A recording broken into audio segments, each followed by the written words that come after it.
Здравствуйте, дорогие зрители! Сегодня я хочу рассказать вам о линкоре «Миссури», последнем линкоре 20-го столетия. Линкоры.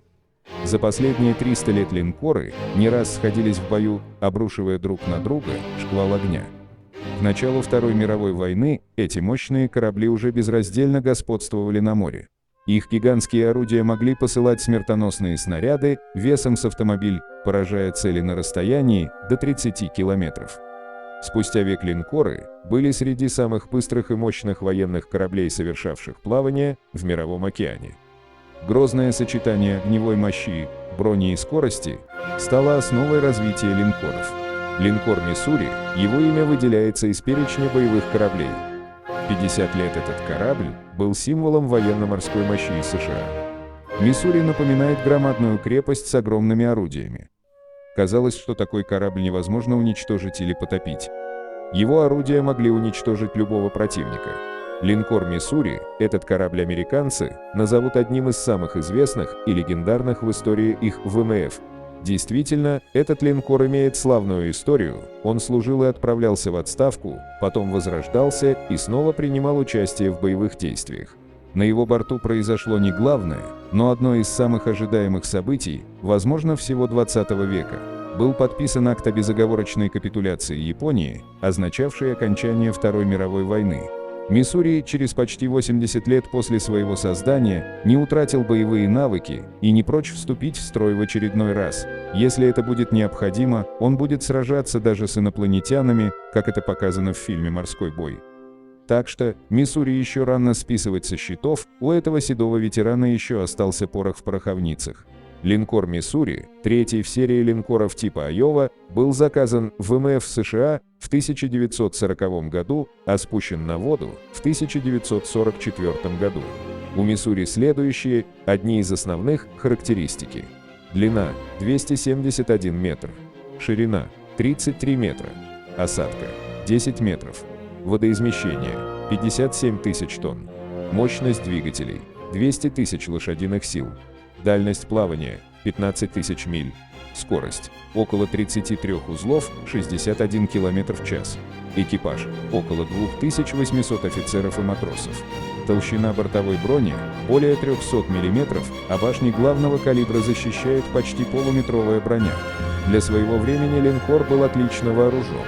Главный калибр – 9,406 мм орудий в трех орудийных башнях, 20 127 мм пушек в 10 двухорудийных установках, а также большое количество 40 и 20 мм зенитных орудий. Также на борту линкора были 2 катапульты и 3 гидросамолета. В первое боевое задание «Миссури» отправился из Сан-Франциско в середине декабря 1944 года, а уже в феврале линкор прошел испытания огнем в бою с японской авиацией рядом с островом Ивадзима. В апреле 1945 года «Миссури» поддерживал высадку американских войск на Окинаву. В ходе одного из жарких боев японский истребитель «Зеро» ударил линкор в борт ниже главной палубы. «Миссури» остался в строю и продолжал участвовать в боях до самого дня капитуляции Японии. 2 сентября случилось событие, которого ожидал, наверное, весь мир. На борту линкора «Миссури» был подписан акт о безоговорочной капитуляции Японии, означавший окончание Второй мировой войны. Утром на борту линкора, на торжественной церемонии, главнокомандующий сил союзников в Тихом океане, генерал Дуглас МакАртур, признал безоговорочную капитуляцию последних союзников нацистской Германии. Вторая мировая война закончилась, и для мощного линкора нашлись занятия в виде различных миссий, не связанных с военными действиями. С 1950 года «Миссури» участвовал в Корейской войне, а в феврале 1955 года был отправлен на пенсию и фактически превратился в музей на причале военно-морской базы в Бремертоне, в штате Вашингтон.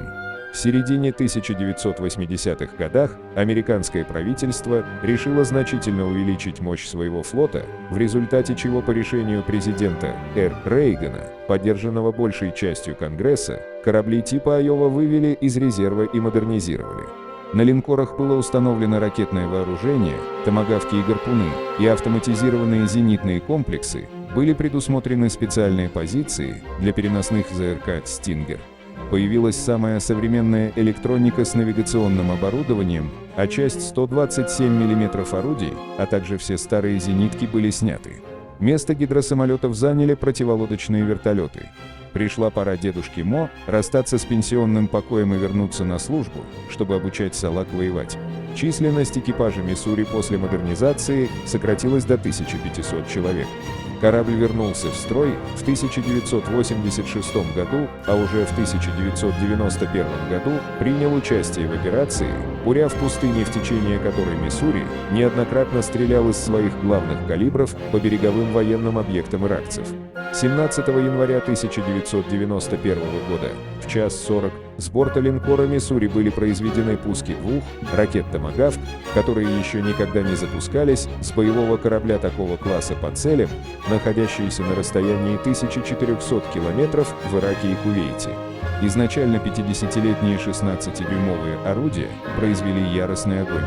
Целью был порт Ханжи в Саудовской Аравии. Когда мощные орудия начали свою стрельбу, каждые 15 секунд по иракским укреплениям, то армия США облегченно вздохнула, это было грозное оружие. За 2 часа линкор «Миссури» произвел 135 серий выстрелов. Ничей вражеский огонь не мог настигнуть линкор. Точность управления огнем достигалась с применением беспилотных летательных аппаратов, которые запускались с кораблей при помощи катапульты. Они производили корректировку огня крупных калибров, затем возвращались, попадая в сети. Их заново снаряжали и запускали вновь. Их компьютерной системой управлял пилот с пункта управления. Полученное изображение с видеокамеры самолета отображалось на внутреннюю телевизионную систему, где были показаны координаты объектов. Благодаря новой системе наведения, немного устаревшие орудия при попадании в цель оказались беспощадными. Сочетание новых технологий доказали свою эффективность. Его залпы в Персидском заливе стали прощальным салютом тем временам, когда линейные корабли безраздельно господствовали на морях и океанах. Но родился линкор USS «Миссури» в другое время. 21 марта 1992 года линкор «Миссури» направился в родной порт. Вскоре дни корабля были сочтены, но он совершил еще один символический церемониальный вояж.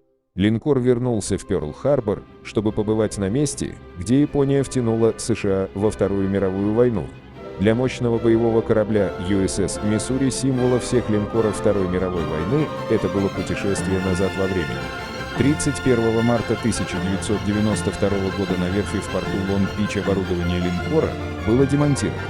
Последний линкор 20-го столетия был выведен из строя. Линкоры оставались в составе ВМС США до конца Второй мировой войны, и их тяжелые орудия приходились весьма кстати при обстреле береговых целей. Однако они не оправдали те надежды, на которые их возлагали руководители. «Миссури» остается символом мощи, которой когда-то обладали линкоры. Сотни лет они использовались, чтобы распространить влияние великих держав. До сих пор морские страны пытаются найти абсолютное оружие. Линкор «Миссури» занял свое место у пирса под названием Форт-Айленд, рядом с линкором USS «Аризона» как мемориал, погибшим на военно-морской базе в Пёрл-Харбор, Гавайи. В течение века его орудия говорили за великие народы мира, принося смерть и разрушение, и были могущественными символами национальной силы и решимости. С наступлением ночи силуэт линкора «Миссури» кажется огромным. Его затихшие орудия теперь сверкают в лунном свете, пока корабль ждет посетителей следующего дня, желающих узнать жизнь на борту последнего линкора 20-го столетия, но все же, как кажется, он готов для другой битвы или другой символической миссии. Уважаемые друзья, если вам понравилось видео, поставьте лайк и подпишитесь на канал, чтобы не пропустить следующие видео.